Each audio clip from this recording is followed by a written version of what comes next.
Okay, so welcome back again to one more lecture on, or rather discussion on uh, calculus of two variables. This is lecture 14.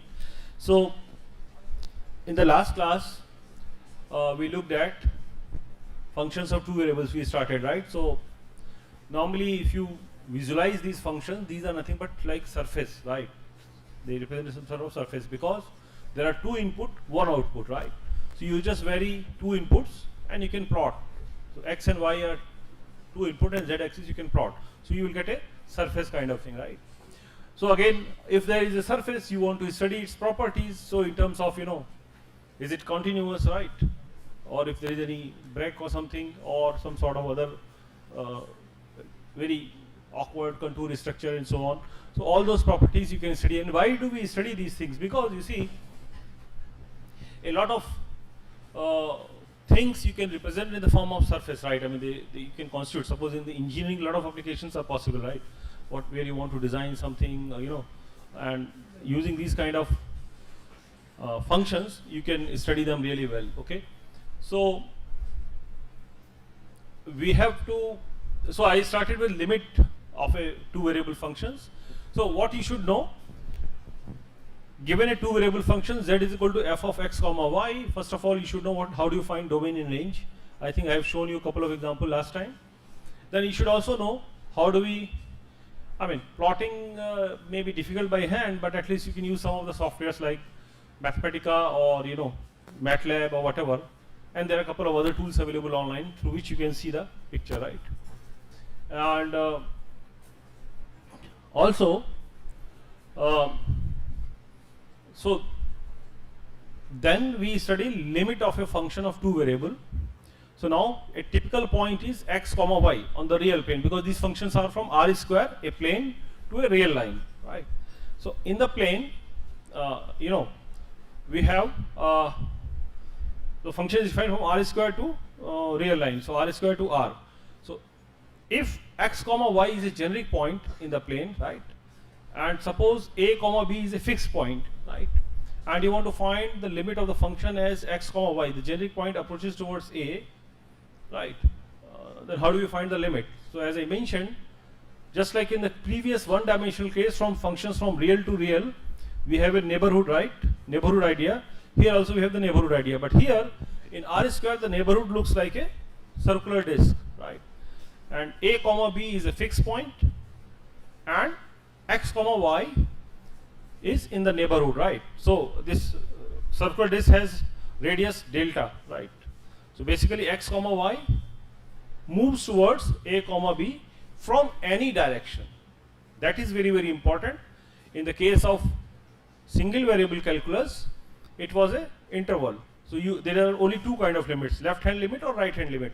But in our case here now, there could be infinite ways you can approach towards the point a comma b, right? It could be along a straight line, y is equal to x, it could be y is equal to half x, it could be, y is equal to x square, any curve, right?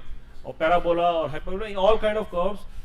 Any path starting from x comma y and approaching towards a comma b, you can take, right? And the limit should come same, no matter which path you take. There are so many possibilities, then only we say that the limit exists, right? Okay, so I have given you examples of functions for which limit does not exist, and as I mentioned, showing that the limit does not exist is very easy, right? You find at least two different limit for two different paths and you are done, right? So normally how do we start? Along x-axis, say y is equal to 0, what is the limit? Along y-axis, x is equal to 0, what is the limit? If these two things are different, limit does not exist. If these two things are same, you can try y is equal to mx for any m in general, and see if this limit depends on m, again this limit will not exist, right? So once that is also okay and you are getting the same limit, you go ahead with try different other paths like x is equal to y square, y is equal to x square, and some other kind of curves, right? When you try a couple of different paths and you see the same limit coming, you suspect probably this is the limit, and then you have to use your favorite friend epsilon delta to show that the limit exists. Okay, so that's what I am going to do now. I think we have already done a lot of examples for limit does not exist. Today I am going to first show you, I'll give you one example, that limit, how do you show that the limit exists, right, and is equal to some value. And then after that I am going to talk about the continuity of a two variable functions, right. Everything is fairly very simple. The only one neighborhood idea changes, everything remains same, right. And then we'll talk about differentiability, and you will see the beauty of differentiability. There are different kind of things are possible, right, starting from partial derivatives to total differential, right, and then there are a couple of chain rules and so on about the differentiation, up to directional derivative, okay, and which leads to vector calculus kind of things and so on. Different kind of things are there with all kind of. So basically differentiation means rate of change, right, and the rate of change in what way we are studying in terms of two variable things, many concepts will come into picture, right. So we start with first example of how to show the limit exists, right. So we saw this.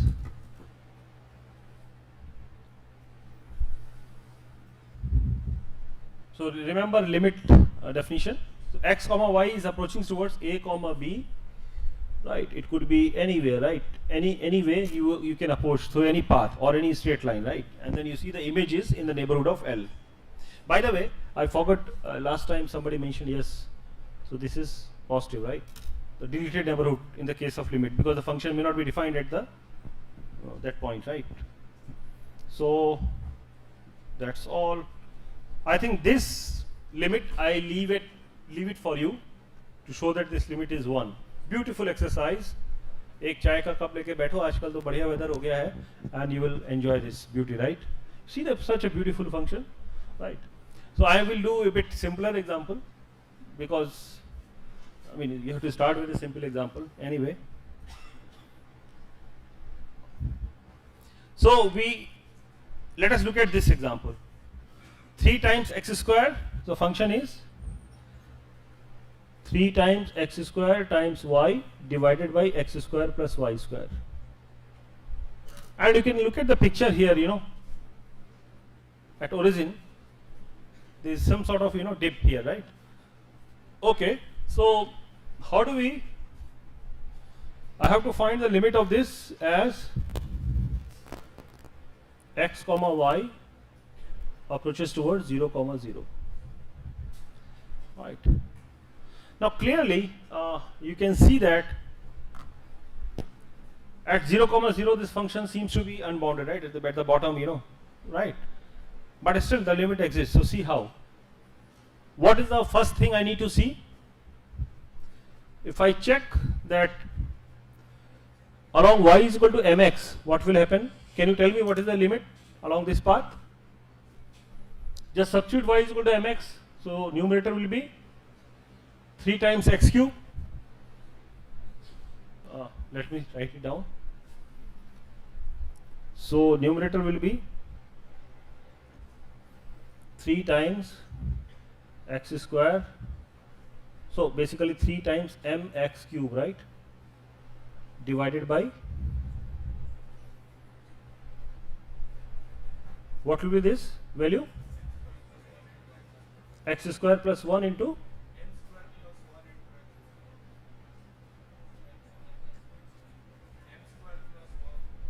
m square plus 1 into what? Very good. Okay. So now if you take x and y approaches towards 0, what will happen to this? Basically when x is 0, the whole thing will be 0.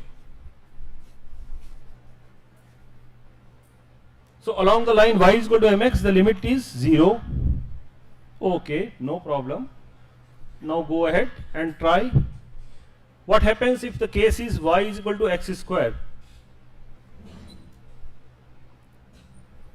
Y is equal to x square. What is the value? Huh? Y is equal to x square. Again it is 0, right? And even if you take x is equal to y square, the limit turns out to be 0 in both the cases. So a straight line passing through origin, you take anything, the value is 0. Along these curves also, the value is 0. Now what? Looks like the limit is 0. So what I should do? I take the absolute value. So that means capital L should be 0. That means this f of x comma y minus capital L, absolute value should be less than epsilon. Start from there and see what happens. So we consider mod of 3x square y divided by x square plus y square minus 0. Right? That's the absolute value. In fact, if I can show that this value is less than epsilon, right? I mean, as delta goes towards 0, right? When as x comma y approaches towards 0 comma 0, we are done actually, right? So this whole quantity is what? Is less than or equal to 3 times x square mod of y divided by x square plus y square. Do you agree? Right? Mod खोलेंगे तो ये mod y आएगा. The rest of things are positive anyway, right? So this is what we are going to get. Now x square divided by x square plus y square, I can simplify a little bit more. X square divided by x square plus y square is less than or equal to 1. Right? Since y square is greater than or equal to 0. Do you agree? Because this side is x square, this is x square plus y square, right? So this will be more, right? So this whole thing is less than or equal to 1. So that means here this thing will be less than or equal to 3 times mod of y, right? So mod of f of x comma y minus capital L is less than or equal to this quantity, right? So you can open it like that, means minus 3 times mod y less than or equal to this quantity less than or equal to 3 times mod y, right? If you do open the mod, right, that will be something like this. Now there is a very nice theorem I have not told you earlier, but which is very simple to guess, is known as sandwich principle, right? If you take x comma y approaches towards 0 comma 0, right hand bound or left hand bound, both will go towards 0, right? Because this is, one side it is minus 3 times mod of y, other side is 3 times mod of y, right? So both will be 0. So the whole thing will go toward 0.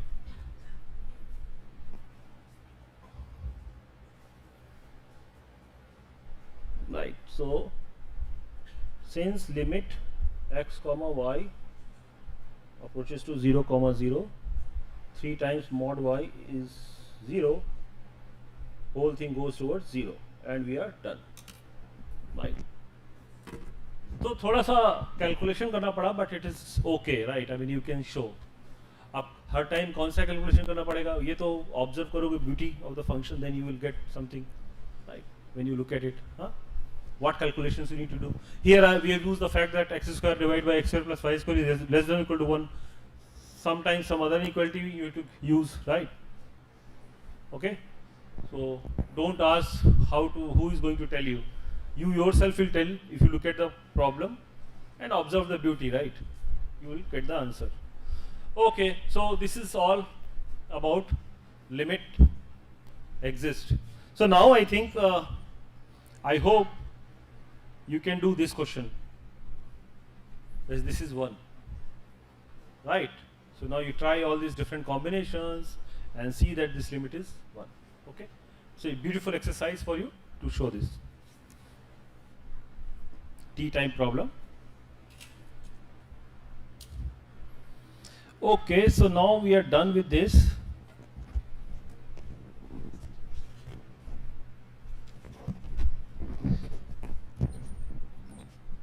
Okay, so now the next question is continuity of your function, right?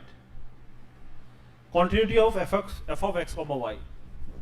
And the definition, normal definition is what?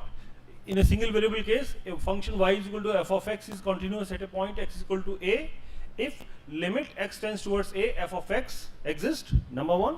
Number 2, function is defined at x is equal to a, f of a is known, and number 3, both are equal. That limit is equal to the value of the function, right? And why this happens? Because this means that there is a smooth curve. I'm like continuity is there on the curve, right? Same definition you can copy here in 2 variable case, right?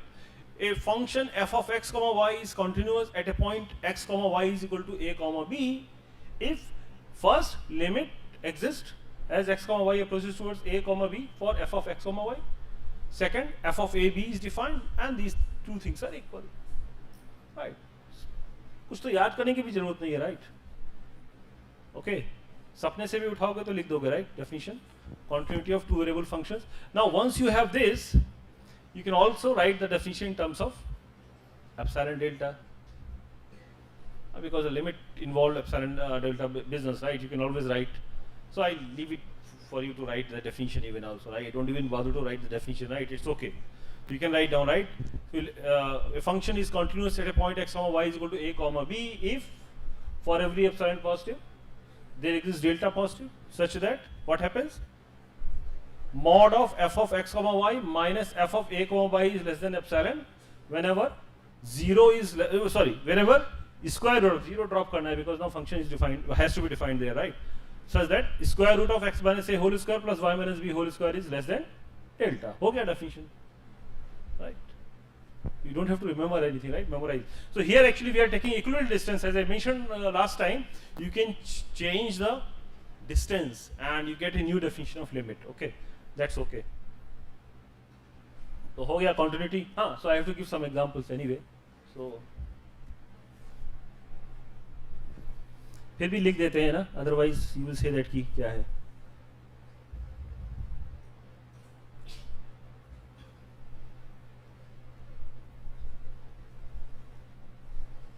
Right. Now I'll show you some examples of functions which are continuous. If the function is continuous for every point in the domain D, right, then the function is continuous in the domain. We can say that, right? So look at this function. What is this function? It's like a polynomial function kind of thing, right? So in two variables, x comma y, right? This is continuous function, you can see clearly. Plot is also visible that it is continuous, right? Because so by the way, all this algebra of continuity which says that if f of xy is continuous, gxy is continuous, their sum will be continuous, right? Minus will be continuous, all those kind of things are there, which I am not going to, because those are the properties of the limit, fairly straightforward, quite intuitive, so nothing to worry about. Okay, so this function is continuous, right?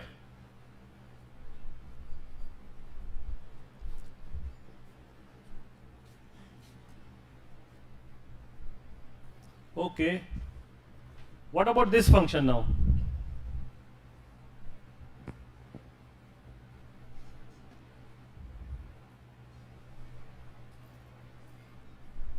Is this continuous at origin?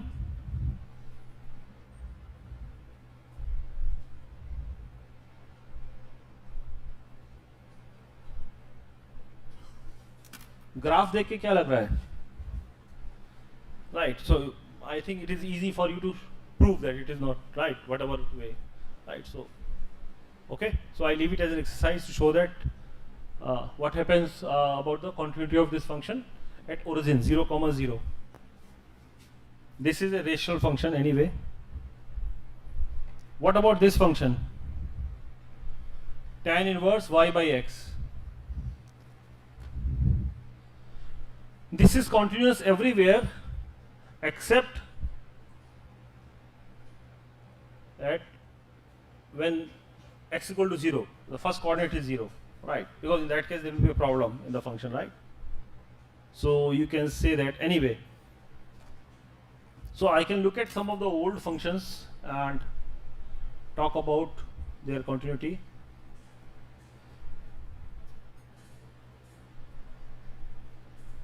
What about this function? Is this function continuous? So looks like the original problem will be at origin, right? Whether this function is continuous at origin. So if you look at the domain, so one can say that is this function is continuous, right, or not. So basically, obviously at origin it will not be continuous, right, because the limit does not exist, right? So it's easy to observe, right? If the limit does not exist, function will not be continuous at that point. Fine. But sometimes what can be done? So suppose I redefine the function at origin. I say that at origin the function value is 0. For all non-zero, so whenever x comma y is not equal to 0, 0, the function is defined as x square minus y square divided by x square plus y square. And at 0, 0, the value is 0. Redefine the function, then it will be continuous, right? Okay, so you can do that kind of thinking. Fine. So similarly, you can ask these questions for all these kind of functions, right? This will be continuous, obviously, right? Picture also says that you can see the picture also, right? Sometimes. So if it is easy for you to draw the picture, draw it, but it will be difficult. But otherwise, you use clever mathematics and then you are done. Okay. What else we have?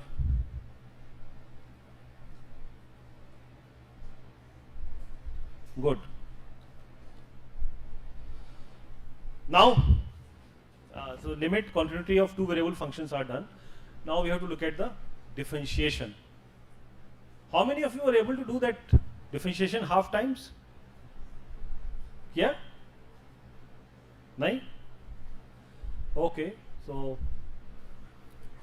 but now, anyway, so in two variable case, how do we define differentiation? There are two variables, x comma y. So I can talk about differentiation with respect to x variable, I can talk about differentiation with respect to y variable, and since there are two different differentiations, so I call them partial derivative. आंशिक अवकलन गुणांक, right? अगर हिंदी में पढ़ते तो आंशिक अवकलन गुणांक, right? So partial derivative, del over del x of f of x comma y, right? Similarly, del over del y of f of x comma y, right? But are they really giving us the rate of change in any direction? That's a different question. See, when as a mathematician, if you want to invent something, so you first define, right? Okay, let us define del over del x with the same limit concept, right? There is a limit definition of differentiation, right? Use that definition. So del over del x, so partial differentiation with respect to x, and partial differentiation with respect to y, and defining, right? And see what else we can do. Then we can talk about how do we actually study the rate, right? Rate of change for two variable functions. Okay, so if f of x comma y is a function of two variable, I define f of x, differentiation of f with respect to x. So sometimes we write it as just f of x, right? Is limit h tends to 0 f of x plus h minus y minus f of x comma y divided by h. So we are just looking at rate of change in the first variable, right? And we can define, right? Very natural. Whatever definition was there, I just copy it and see what happens, right? Similarly, I can define what is known as f of y x comma y, or partial differentiation with respect to y as limit h tends towards 0 f of x comma y plus h minus f of x comma y divided by h. Fine. So there are different ways we denote it. We also denote it by del f over del x, right? We also write it like del over del x of f of x comma y. Sometimes we write it like this. Sometimes we write it like del z over del x. Sometimes we write it like f1. All different notations. Sometimes I write it like d1 of f. Sometimes I write dx of f. All different notations for our convenience. Okay, del of f over del x. So partial differentiation of f with respect to x, right? You can also write down as del z over del x because that is a function of x comma y, right? Or f of x comma y. So there are a lot of shorthand things. We like, mathematicians like shorthand, right? So you just invent all these notations. Similarly, you can do for y. All the similar notations you can do for y, right? Okay, so now what?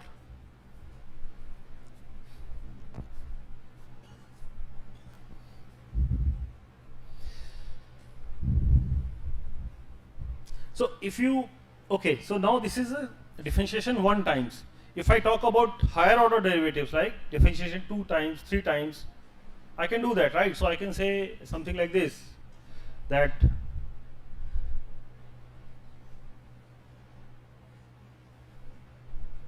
okay, before that let us take an example, that will be better. F of x comma y is equal to x cube plus x square y cube minus 2y square. Can you find f of x 2 comma 1? Sorry. Can anyone tell me what is the answer? Differentiation of this with respect to x. So this will be 3 times x square. So when we are differentiating, y is constant. We are treating y as a constant. Then this is 2x times y cube, and this will go towards 0, right? So we are left with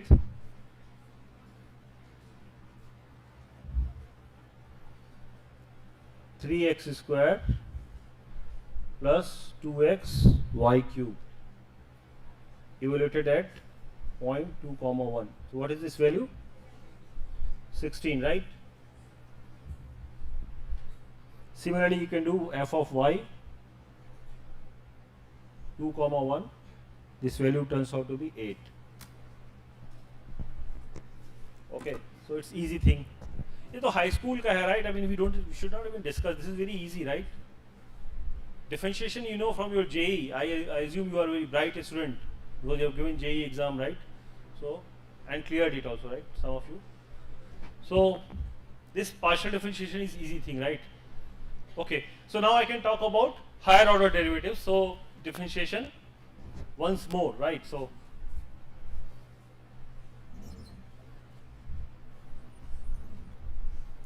we call it fxx, which is, or we also call it fx of x, or we also define it as del over del x of del f over del x, or we also call it as del square f over del x square, or we also call it as del square over del x square z.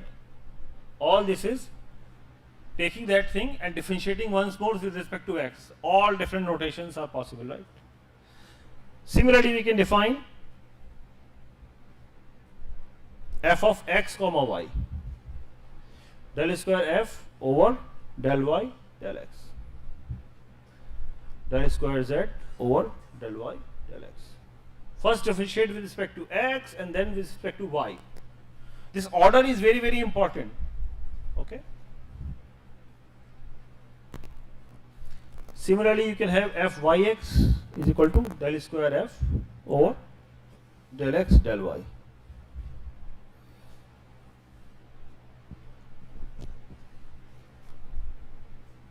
Right.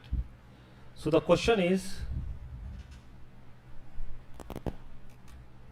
similarly you can also have fyy, right? Differentiated y. So how many single order? There are only two possibilities. Differentiation with respect to x, which is f of x and f of y, right? Or del f over del x and del f over del y. There are two possibilities. But in case of higher order derivative, there are how many possibilities? fxx, right? Differentiating x twice with respect to x. You first differentiate with x and then y. First differentiate with y and then with x. Or fyy, differentiate twice with respect to y. Four possibilities are there, right? So the question is,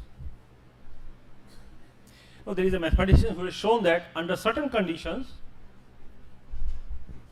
this derivative and this derivatives are equal. I am going to mention that theorem and give you a beautiful t time problem. Give an example of a function for which these two things are different. First differentiate with respect to x, then y should not be equal to the first differentiate with respect to y and then x. Okay, and if these two things are different, it requires a cup of tea, right, to think about it. Such a function. The differentiation things are different, right? So under certain conditions, or if I tell you the conditions, it will be easy for you. But anyway, I am going to tell you the condition, right? So this result is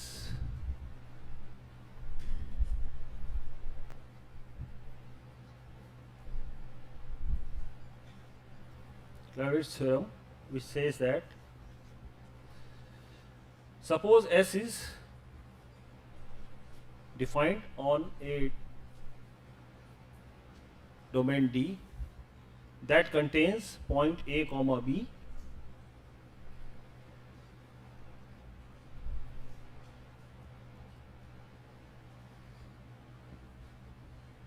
okay. If f of x comma y, so first differentiate with respect to x and then differentiate with respect to y, and f of y comma x, first differentiate with respect to y and then with respect to x, both are continuous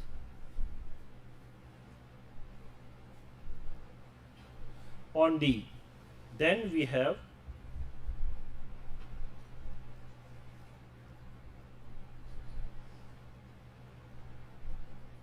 these two partial derivatives are equal, so the order does not matter as long as these partial derivatives are continuous. It's a very strong condition.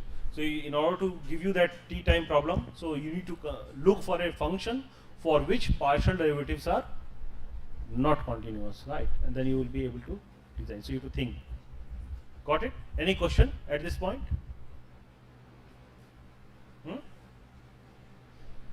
थोड़ा मुश्किल लग रहा होगा या आसान है? Differentiation है और कुछ है थोड़ी ना, इट्स वेरी सिंपल. हाँ, this condition is interesting actually.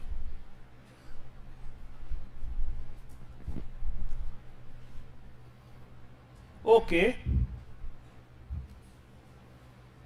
Now you see, in a single variable calculus, if you draw a curve, right? Some curve is there, and you take a arbitrary point on that curve, you can define tangent is nothing but a line, right? Tangent is a line touching at that point, right? So in case of two variable, what will happen to the tangent? It will become a plane, right? It will become a plane. So how do we describe that plane, right? So let me show you that tangent plane business.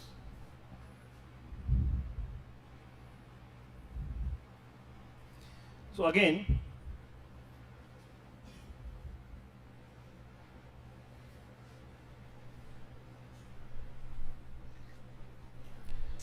suppose f has a continuous partial derivatives. This is an important condition, okay.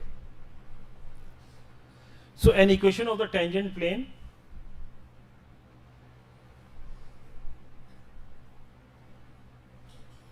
to the surface z is equal to f of x comma y. This is the surface at the point P, which is x naught comma y naught comma z naught, is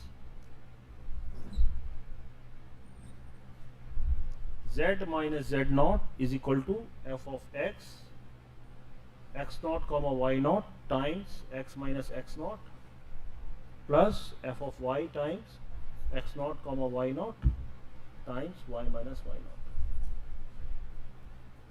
So you see that from single variable calculus, this portion will not be there, right? Tangent equation, you will get the equation of a line, right? But if you add this, you become a plane, right? Because there are two variables involved, right? So we have the equation of the tangent plane like this. So let me show you picture here. I guess I have a picture here. Yes.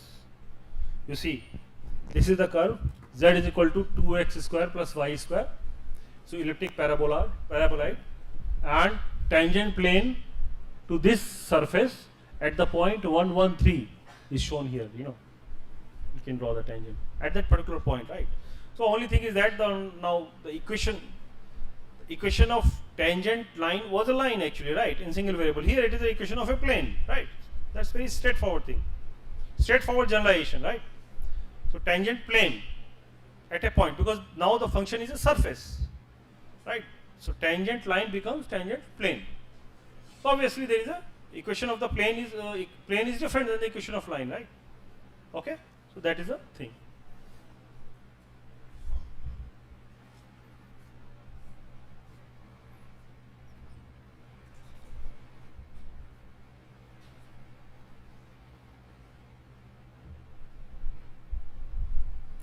Okay, so I think now I can show you a couple of other things like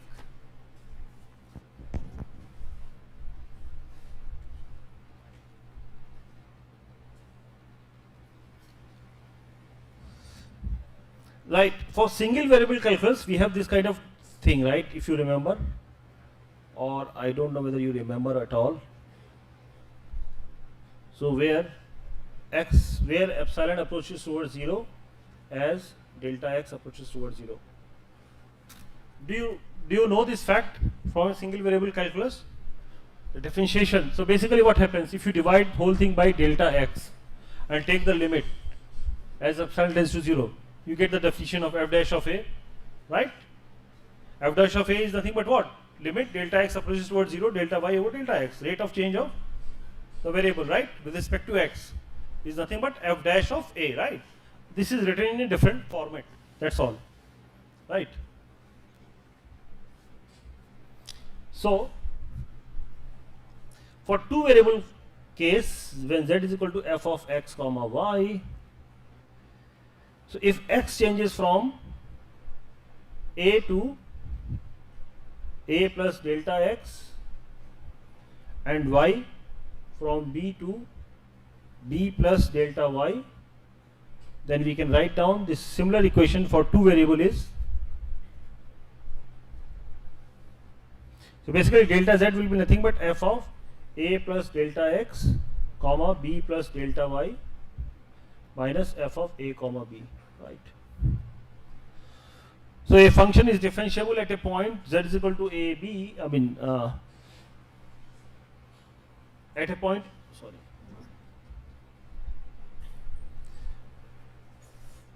our function z is equal to f of x comma y is differentiable at a point a comma b if delta z can be written as f of x a comma b delta x plus f of y a comma b delta y plus epsilon 1 delta x plus epsilon 2 delta y, where epsilon 1 and epsilon 2 goes towards 0 as delta x comma delta y goes towards 0 comma 0. So two variable case, a similar equation is given like this. I mean, you can see that again, if there is only one variable, it reduces to what is the given equation given there, right? The only thing is now there are two different derivatives involved with respect to x and with respect to y. So now I am doing most of the things manually. I will tell you how it is related to the rate of change. That idea is very, very important. I am just doing the calculations right now, just by curiosity. Okay, I have defined partial derivatives and I am trying to find a parallel results for the single variable, right? Whatever was known for single variable, can I write down the similar things for the two variable case, right? So that result was known for single variable. There is a two variable case also, very similar. Tangent line equation was given. I have a tangent plane equation now, right? Everything I am just generalizing without understanding what is the rate of change business, right? Which will come, it will come, right? Okay. Many times mathematicians do by curiosity, right? They develop things and later on they understand the significance also, right? Okay.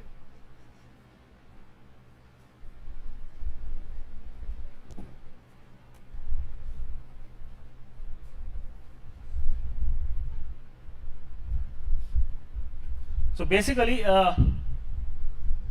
if you can show, if you can verify this, that the function is differentiable at a point a comma b, we can say that, right? Because of the definition.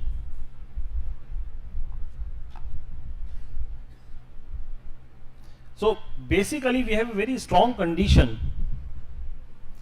Merely derivative exists. If the partial derivative exists, does not mean that the function is differentiable. Okay, there is a much more stronger condition, and it says that if the partial derivatives f of x and f of y exist near point a comma b and are continuous, this is a very strong condition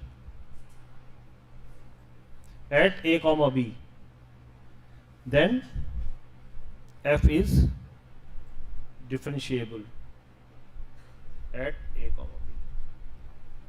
So merely partial derivative exists does not mean that the function is differentiable. So this is something different than the classical thing, right? Okay, I mean a single variable, right? The partial derivative has to be continuous. Okay, why this happens and what is the proof of this fact? I'm skipping it at the moment, but at least you know the result. Okay. So basically, let us take an example.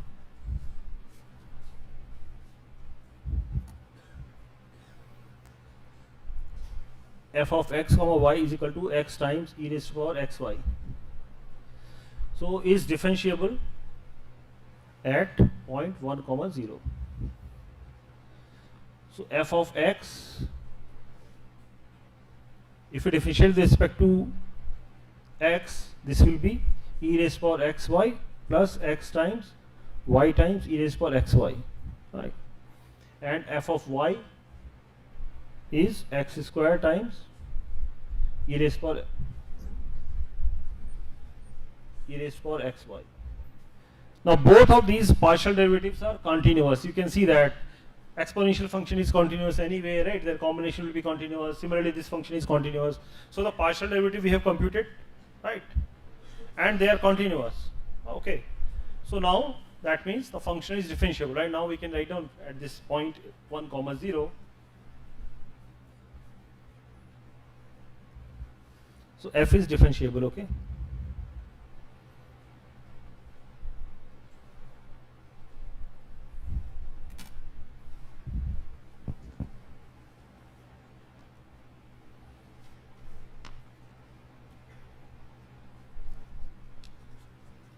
Okay, I think